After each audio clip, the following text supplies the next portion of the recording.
Avant tout, l'acteur doit être un homme de spectacle. C'est-à-dire, faites du cinéma, c'est une chose, faites de la politique, c'est une chose. C'est autre chose. Je n'aime pas, si vous voulez, politiser le cinéma. Dans cet instant de long, nous allons parler du film qui a fait connaître notre Alain national dans le monde entier. Plein Soleil, réalisé par René Clément, est sorti en 1960. Tom Ripley est engagé par un milliardaire américain pour ramener son fils Philippe, qui s'offre de longues vacances oisives en Italie avec sa fiancée. Philippe, tu t'ennuies seul avec moi? Très vite, une relation ambiguë et malsaine s'instaure entre Tom et Philippe. Lors d'une excursion en mer, Tom tue Philippe, usurpe son identité et s'approprie sa vie. L'histoire est adaptée du roman Monsieur Ripley de Patricia Highsmith, Ripley étant un personnage récurrent dans l'œuvre de Highsmith. En plus d'avoir opté pour une fin qui clôt l'intrigue, René Clément et son scénariste Paul Gégoff ont choisi de la resserrer en mettant l'accent sur l'ambiguïté. Le personnage a depuis été repris au cinéma et à la télévision. Le remake le plus connu est le talentueux Monsieur Ripley avec Matt Damon, sorti en 1999. Wim Wenders a aussi fait un film autour de Ripley avec Dennis Hopper dans le rôle. Il a également pris les traits de John Malkovich. Plus récemment, Ripley a même été le héros d'une série Netflix. A noter que Highsmith a notamment été adapté par Hitchcock. Mais le premier Ripley à l'écran, c'est bel et bien Alain Delon, même si le casting initial était différent. À l'origine, Delon devait interpréter Philippe, le fils rentier. Finalement, le rôle est tenu par Maurice Ronet. C'est Jacques Charrier qui était pressenti pour jouer Ripley, mais il se désiste pendant la préparation du film. Delon saisit l'occasion et demande à Clément de lui confier le rôle. Le réalisateur l'envoie promener en lui répondant « Mais vous êtes qui, mon petit ?» C'est alors que sa femme, Bella Clément, qui avait une grande influence sur lui, est intervenue. Depuis l'autre bout de la pièce, elle aurait dit « René, chéri, le petit a raison. » Et vous connaissez la suite. Vous êtes le seul lien entre Philippe et moi. Si vous perdiez cette trace, je sais pas ce que je ferais. Et bien sûr que Delon avait raison. Ce choix de dernière minute sert parfaitement le film et son propos. Clément fait de Plein Soleil un thriller à la fois psychologique et social. Ripley est d'abord méprisé par Philippe. L'un a de l'argent, l'autre non. Et c'est l'attrait pour ce statut social qui motive les actions de Ripley.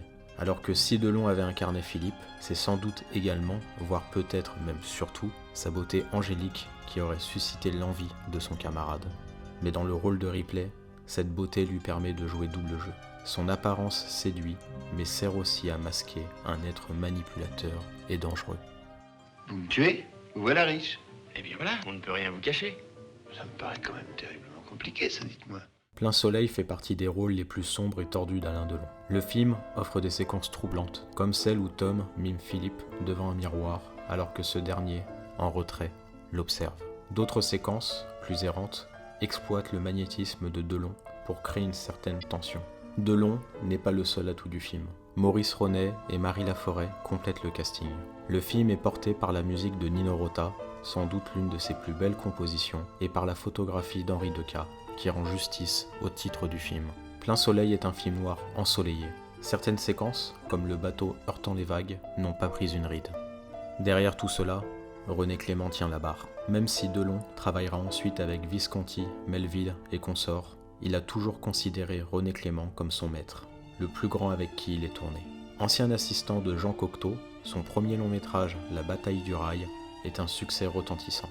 C'est l'un des premiers films à parler de la guerre, seulement 1 an après sa fin. Il filmera ensuite Jean Gabin dans une Italie meurtrie par la guerre, dans Au-delà des grilles, qui lui vaudra le prix de la mise en scène à Cannes et l'Oscar du meilleur film étranger.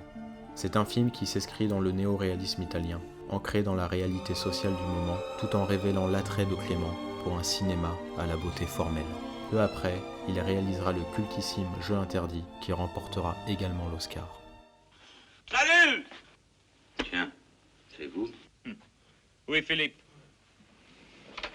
Il est parti déjeuner.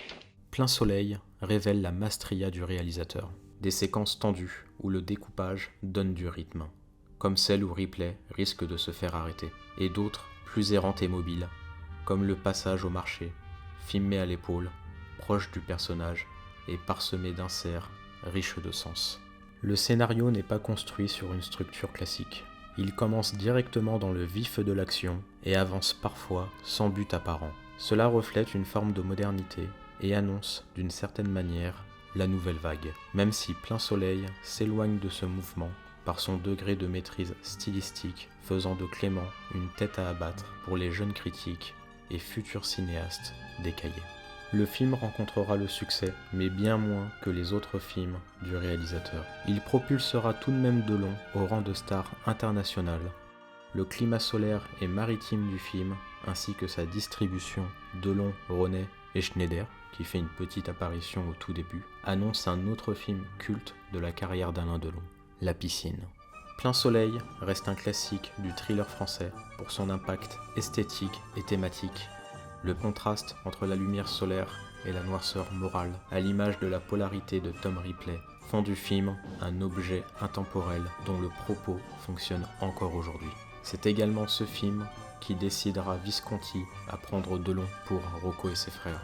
Tom Ripley est un rôle fondateur pour Alain Delon.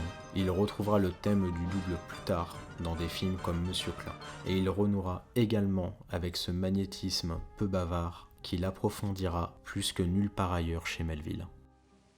Joue.